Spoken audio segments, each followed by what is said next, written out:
بسم اللہ الرحمن الرحیم قال اللہ تبارک و تعالی فی الکلام المجید والفرقان الحمید والکاظمین الغیظ والعافین عن الناس واللہ یحب المحسنین صدق اللہ مولانا العلی العظیم۔ دوستو، ہمارے معاشرے میں ہر بندے میں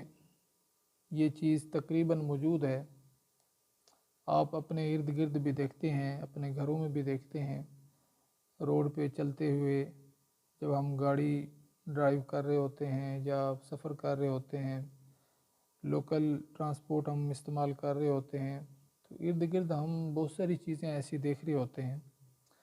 جو آج میں ایک پہلو آپ کے سامنے بیان کرنا چاہ رہا ہوں۔ وہ یہ ہے کہ یہ گاڑیوں والے ہوں یا ارد گرد آپ دیکھتے ہیں، ہم کوئی خریداری کرتے ہیں، کسی شاپ پہ جاتے ہیں یا عام طور پہ جب کسی سے ملاقات کرتے ہیں تو وہاں پہ جو گیدرنگ ہوتی ہے تو وہاں پہ لوگوں کے ہم رویے دیکھتے ہیں۔ ہمارے معاشرے میں جو انسان بستے ہیں ان کے رویوں میں بہت زیادہ تلخی، بہت زیادہ سختی آ گئی، اور یہاں تک بات پہنچ چکی ہے کہ آج کل کے جو نوجوان ہیں وہ بغیر گالم گلوچ کی بات نہیں کرتے، اور غصہ کرنا اور گالم گلوچ کرنا، بات تو بعض اوقات یہاں تک پہنچ جاتی ہے کہ لوگ ہاتھا پائی تک پہنچ جاتے ہیں، اور اللہ نہ کرے اگر ان کے پاس اسلحہ وغیرہ یا اس طرح کی کوئی چیز موجود ہو تو خدا نہ خواستہ وہاں پہ گولیاں چل جاتی ہیں، ڈنڈے سوٹے چل جاتے ہیں، اللہ معاف کرے، اور بعض اوقات لوگوں کی جانیں بھی ضائع ہو جاتی ہیں اسی غصے کی وجہ سے۔ لیکن میں یہ سمجھتا ہوں، اور خاص طور پہ اہل علم سمجھتے ہیں جو قرآن پاک کے ساتھ اور احادیث مبارکہ کے ساتھ تھوڑا زیادہ شغف رکھتے ہیں اور اٹیچ رہتے ہیں اور مطالعہ کرتے رہتے ہیں، قرآن پاک ہمیں اس حوالے سے کیا درس دیتا ہے، اور نبی پاک صاحب لولاک صلی اللہ علیہ وآلہ وصحبہ وبارک وسلم کی جو مبارک فرامین ہیں اس حوالے سے، وہ ہمیں کیا درس دیتے ہیں۔ سب سے پہلے تو ہم قرآن پاک سے رجوع کرتے ہیں۔ اللہ تعالیٰ سورہ آل عمران میں ارشاد فرماتا ہے وَالْكَاظِمِينَ الْغَيْظَ وَالْعَافِينَ عَنِ النَّاسِ وَاللَّهُ يُحِبُّ الْمُحْسِنِينَ، فرمایا کہ جو غصے کو پی لیتے ہیں اور لوگوں کو درگزر کرتے ہیں، لوگوں سے ان کو معاف کرتے ہیں، تو اللہ تبارک و تعالی احسان کرنے والوں کو پسند فرماتا ہے، ان سے محبت فرماتا ہے۔ یہ مختصراً میں نے آپ کو آیت مقدسہ کی جو کلمات پڑھی ہیں اس کا مفہوم عرض کر رہا ہوں۔ اس حوالے سے نبی رحمت صلی اللہ علیہ وآلہ وسلم کا فرمان، جو لوگ اپنی زبان پر قابو رکھتے ہیں اور غصے کو پی لیتے ہیں، اس حوالے سے میں آپ کو عرض کرتا ہوں۔ نبی پاک علیہ السلام کے پیارے صحابی حضرت عبد الرحمن المعروف ابو ہریرہ رضی اللہ تعالی عنہ روایت فرماتے ہیں، عرض کرتے ہیں کہ نبی پاک علیہ السلام نے ارشاد فرمایا کہ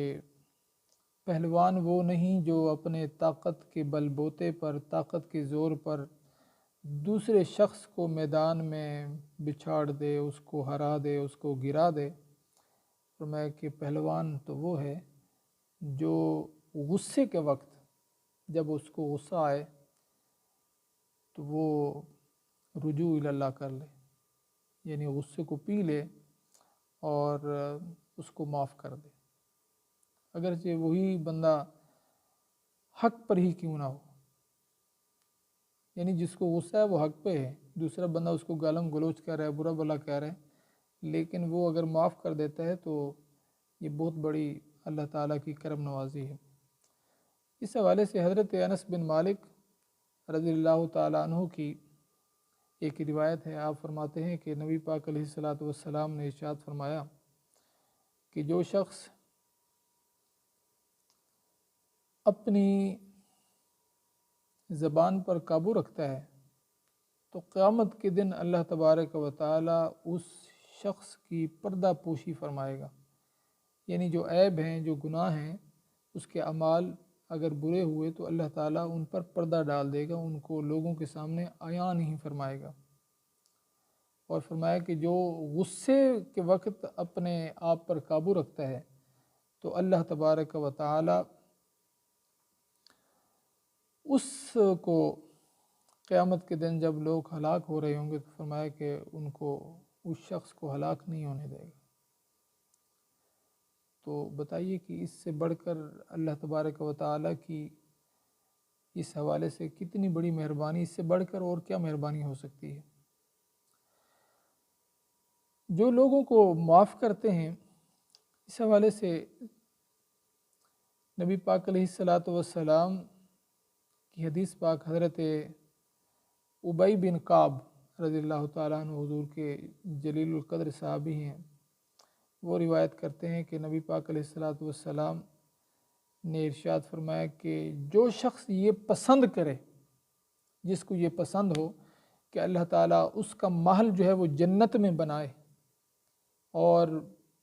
اگر وہ چاہتا ہے کہ اس کے درجات بلند ہوں تو اس کو چاہیے کہ وہ لوگوں کو معاف کرے، جو اس پر ظلم کریں وہ اس ظلم کرنے والے شخص کو معاف کرے،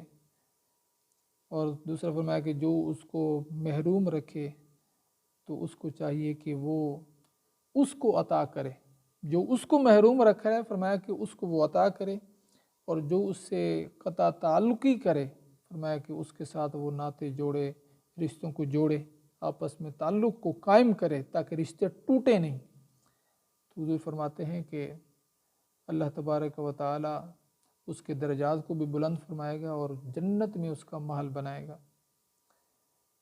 تو دوستو، یہ مختصراً میں نے آپ کو جو عرض کیا ہے کہ یہ جو گناہوں کی بیماریاں ہیں ہمارے اندر، گالم گلوچ، غصہ اور بہت ساری ایسی چیزیں، یہ ہمارے لیے ٹھیک نہیں ہیں، ہمارے اس معاشرے کے لیے ٹھیک نہیں ہے۔ غصہ ہر جگہ پر جائز نہیں ہے، اور یہ بھی یاد رکھیے کہ ہر جگہ پر ناجائز بھی نہیں ہے۔ غصہ جائز جگہ پر بالکل ٹھیک ہے، اگر بچہ نماز نہیں پڑھتا تو وہاں پہ غصہ کرنا درست ہے۔ 10 سال کا اگر بچہ ہو چکا ہے تو وہاں پہ یہ تو باقاعدہ حکم ہے، نبی پاک علیہ الصلاۃ والسلام نے ارشاد فرمایا کہ مثال کے طور پہ میں عرض کر رہا ہوں، بچہ اگر نماز نہیں پڑھتا تو وہاں پہ والدین کا غصہ کرنا بنتا ہے اور ضروری بھی ہے، اس کو ڈانٹ ڈپٹ کر کے اس کو نماز کی طرف رغبت دلائی جائے، یہ تو باقاعدہ حکم ہے۔ لیکن بلا وجہ والدین کے سامنے انسان اگر خدا نخواستہ کوئی بچہ اس کے اولاد میں سے کوئی غصہ کرتا ہے، ان پر گالم گلوچ کرتا ہے، ان کو برا بھلا کہتا ہے، ان کے ساتھ بے ادبی کرتا ہے، ان کے ساتھ بدتمیزی کرتا ہے، تو یہ تو ناجائز ہے اور یہ تو ہلاکت کی طرف لے جانے والے اعمال ہیں۔ تو اللہ تعالیٰ کی بارگاہ اقدس میں دعا ہے کہ مالک لم یزل ہمارے اس معاشرے میں جو بیماریاں ہیں گناہوں کی صورت میں، ظاہری طور پر تو ہم ویسے ہی بیمار ہیں، خوراکیں اور نہ جانے ہماری کتنی مشکلات ہیں اور کتنے مسائل ہیں ہمارے لیے، لیکن باقی یہ جو گناہوں کی بیماریاں ہیں یہ بڑی خطرناک ہیں۔ اللہ تعالیٰ ہمیں اعمال صالحہ کی توفیق دے اور قرآن عظیم، فرقان حمید اور نبی پاک علیہ الصلاۃ والسلام کی اسوہ حسنہ پر، آپ کی سیرت مبارکہ پر عمل پیرا ہونے کی